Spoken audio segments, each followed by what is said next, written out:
ምናልባት ከ2018 አዳዲስ ስራዎች ጋር በተገናኘ በዚህ መዝናኛ ዝግጅት ኪነ ጥበቡ፣ ስፖርቱ፣ ሙዚቃው፣ ፊልሙ፣ ማህበራዊ ህይወት ሁሉም አዳዲስ ነገር አይደለም የሚቃኘው። አዎ የብዙዎች ጥያቄ ነው። ብዙ አድናቂዎች ያሉት ከ20 ዓመት በኋላ ነው ወደ ሙዚቃው ኢንዱስትሪ የሚመለሰው። ቅድም በመግቢያችንም ተወዳጁ አቀንቃኝ ከ20 ዓመት በኋላ የፊታችን ሰኞ አልበሙን ለወዳጆቹ ያስደምጣል ብለን ነበር። ከፈተኝ ልብሽን በርከፍቼ ልግባ እኔ እናንተ አያውቁትም። በዚህ ራሱ ጥያቄ እኔ እናንተ ጥያቄ ስናስቆርጃ አይታ በጣም ብልጥ መሆኗ በሷ ዘፈንሽ አጉለም ተመተምሽ ተበሳጨሽ ወይስ አሁን ምንድን ያለሽ? እኔ አሁን ካልኩት ተነስተው አድማጮች ካወቁ ይሄን ዘፋኝ ታለንት እወዳደራለሁ። እንደውም ፋና ላምሮት ነው የሚሄድ አስመዝግቡኝ። እሺ 1.5 ያው እንግዲህ ውሃና እሳት ነው ያልበሙ መጠሪያ። ውሃና እሳት። አዎ እንግዲህ ጆኒ ራጋ በዚህ አልበም በጣም ደረጃውን የጠበቀ አዳዲስ ስራዎችን ይዞ እየመጣ ነው እና በቀጣይ ሳምንት ነው እንግዲህ ጆኒ ራጋ አዲስ አልበሙን የሚለቀው። ሰኞ ተቆርጧል። አዎ የፊታችን ከነገ ወዲያ ማለት ነው። አይ የፊታችን ሰኞ ለወዳጅ ጓደኞቹ በጆሮ የሚያሰማ የአልበም ቅምሻ ይኖራል፣ ያስደምጣል። እኛ እኛ ነን የምንቀምሰው ቀድመን ከፍታው። አዎ ከዛ በኋላ እንግዲህ ለመላው አድናቂዎቹ ደግሞ ይለቀቃል። በራሱ ዩቲዩብ ቻናል ነው የሚለቀቀው። የጆኒ ራጋን ዩቲዩብ ቻናል ሰብስክራይብ በማድረግ መዘጋጀት ግድ ይላል።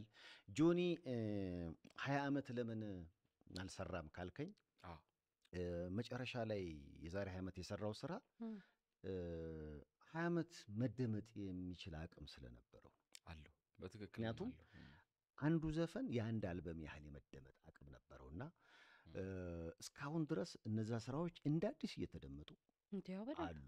ልክ እንደ ጆኒ ራጋ ሁሉ አሁን ዳዊት መለሰም በ2018 አዲስ አልበም ያወጣል። ለምን አላወጣም ካልሽ ዴቭም ልክ እንደዚሁ አልበም ያህል ላለፉት 20 ዓመታት የተደመጠ አልበም ስለሰራ ነውና አሁንም ደረጃውን የጠበቀ አድናቂዎቹን የመጠነ አዲስ አልበም ከጆኒ ራጋ ጠብቁ። እንግዲህ እሳትና ውሃ እየመጣ ነው። እንደውም እኮ ዴቭን ዳዊትን እናገኘው ነበር በተለያዩ ነገሮች ኮንሰርት ላይ በደንብ እያየነው ነበረ። የሙዚቃ ስራዎችን የሚያቀርብ ነበር። ጆኒ ጥፍት ነው ብሎብን የነበረው ከዓይናችን ጠፍቶብን። ለዛም ነው አይደል ዜናው በደንብ ሲራገብ ሞቅ ያለው እኮ ለዛ ነው። ጆኒ ጥፍት ብሎ አሁን ስለመጣ በርት አለ። 20 ዓመት ስለመሆኑ ግን በጣም የሚያስገርም ነው። በጣም ጊዜው ይሄዳል እና እንትኑ ሙዚቃው ደግሞ አልተወለድኩም በል አሉ ደግሞ።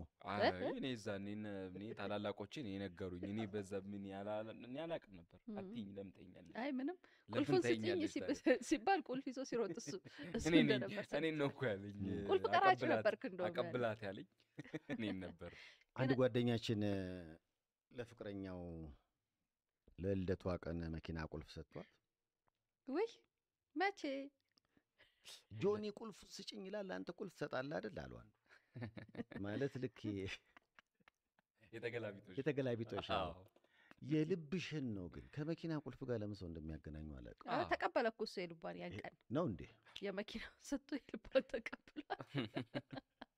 እስኪ ለማንኛውም ወደ ሚሊኒየም አዳራሽ ደግሞ እንሂድ። ሚሊኒየም አዳራሽ ላይ በጣም ደስ የሚል ድባብ አለ።